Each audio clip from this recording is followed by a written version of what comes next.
welcome to this week's edition of the Comic Shop Adventures, my weekly excursion where I leave the homestead here at Athletic Geek HQ and search my bounty of comics, graphic novels, action figures, collectibles, and all things in between. First things first, time to talk about what's from last week's pull list. Excalibur was one of the best books out there. I really enjoyed it. I really like what they're doing with Psylocke and Captain Britain. Just of all the new X books, I think that one's my favorite.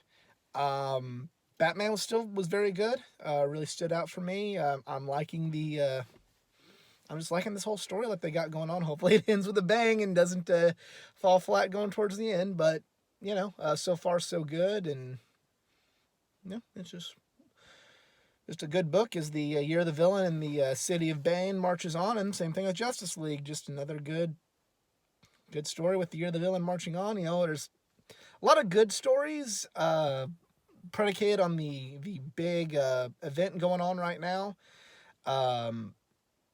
They're all like just good chapters, with the exception of Excalibur. They're all just good chapters in this overarching story. Nothing too earth-shattering, but it's something that just needs to happen.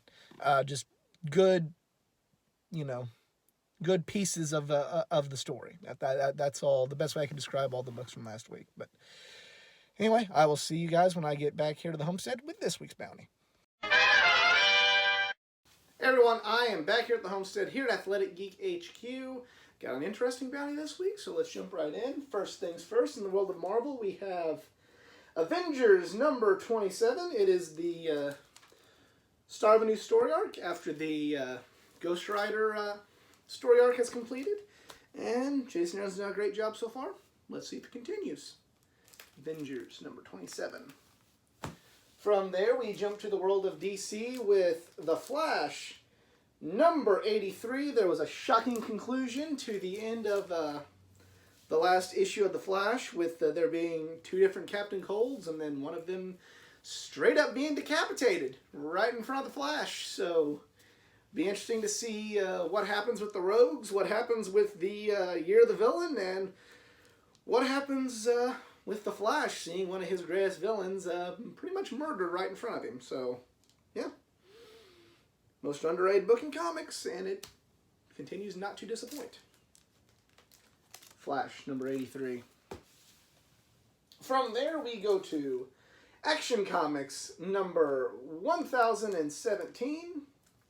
And I don't know if this is one of the neat covers. Yes, it is. It's the Lex Luthor Year of the Villain cover. And you see Brainiac and Sinestro and everybody on front, and then all the Super Friends or the Justice League there. I thought this has been probably one of my favorite parts of all these books recently. It's just been these really, really cool covers. But yeah, this is really cool, and we'll see how everything ties in with the Year of the Villain, and with the number one villain leading all of this, Lex Luthor, here in the flagship book of DC, arguably, Action Comics. Action number 1017. And from there, we go to Terrifics number 22, and this is one of those covers with there's the Terrifics, then you open it up, and there's the Bizarro Terrifics. I love this book. I love what they've been doing with the Bizarro-verse and the Bizarro world.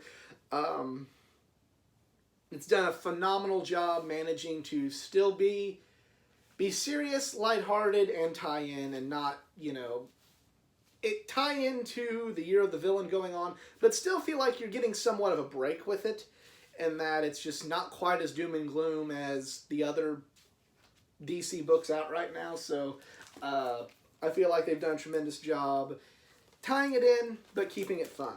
And it's one of my favorite books that I've been reading since they've started the story arc, because I think the Bizarro stuff's funny. Terrifics, number 22. From there, we go to Batman Detective Comics, number 1016. At the end of the last issue of Detective Comics, we saw that Victor was wanting to stop the crime spree now that he had his wife back, And, well, Nora was wanting to continue this. And, well, it's just really been digging the story. Peter Tomasi's been really doing a great job with making a really, really good Mr. Freeze and Nora Freeze story arc out of this. I've really liked it, really enjoyed it. It's just been really, really good. I mean, Peter Tomasi, as I've said before, is one of the most underrated writers. He does not get the love that I feel he deserves in comic books. And one of the best examples of this is this book right here. He's done a great job since he's taken over on Detective Comics. From every story arc he's had, and this is no exception. Detective Comics, number 1016. And rounding things out on the pull list portion of this week's bounty, we have Batman vs. Ra's al Ghul, number 3 by Neal Adams. You know, this has been probably one of the better written Neal Adams books I've read. Not the best written book out there, but much better than some of his other stuff. And, of course, you have just beautiful artwork. This is a rare book where I buy for art first and then writing second. But the writing has been good enough to not make me regret picking this up. So, kudos there. Batman, Ra's al Ghul, number 3. And next thing I picked up was this Marvel reprint of Uncanny X-Men number 266, the first appearance of Gambit. I own this book, but I don't want to touch it because it's one of the crown jewels of my comics collection. I'm a huge Gambit fan, as you've probably learned in the past. And I just really like that book. And to me, I've read it digitally, but I've never owned a copy I could get out and read. And it's just kind of cool as a Gambit fan to have a reprint of this. And the coolest part about this is they reprint all the original ads. You know, there you see the 1990 Fleer football card ad in this. Do we got anything else cool in here? We have an advertisement for the LJN Uncanny X-Men video game. So yeah, the ads are more cool to look. I mean, I love the story. It's the introduction of one of my favorite characters, but, you know, they had one of the old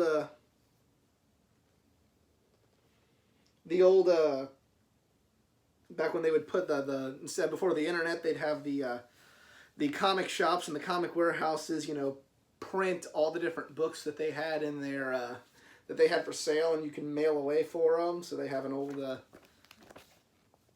old ad for that. And what's really cool is this is a Marvel book, but you can still see in there's Batman listing all the different Batman books that they have there. So that's pretty neat. Stan Lee Soapbox. Reprint the old bullpen bulletins from Marvel. There's a an ad for Arachnophobia, the movie with John Goodman. There's the letters to the editor. The old Destroy Your Comic Book and subscribe to Marvel. And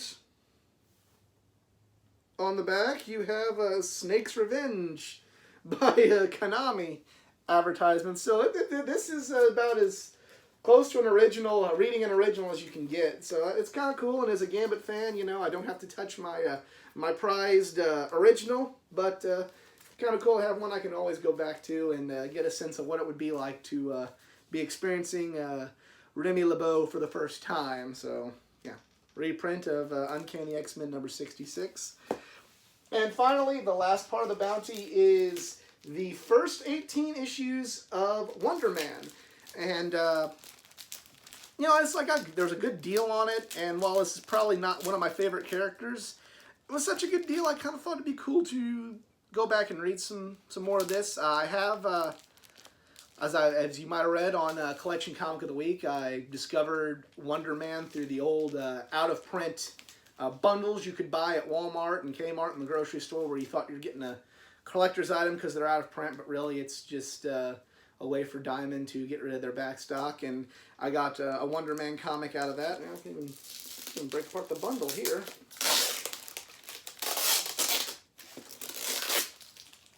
And, oh, get off me. It's really taped on there. They do a good job with the strap, making sure these don't break up, but yeah. Got first 6 in here. It's not the greatest character, but like I kind of like the whole he's a stuntman angle that they take with him. And yep, straight up here is the very first. I've written about this on Collection Comic of the Week. So yeah, I have another one of these. So might put this one in the bundle for some various giveaways. So just stay tuned. If I'm doing a comic giveaway, you might get this book right here. And has another one. There's one with Beast. So that'll be kind of cool. It's 90s cheese. It's not.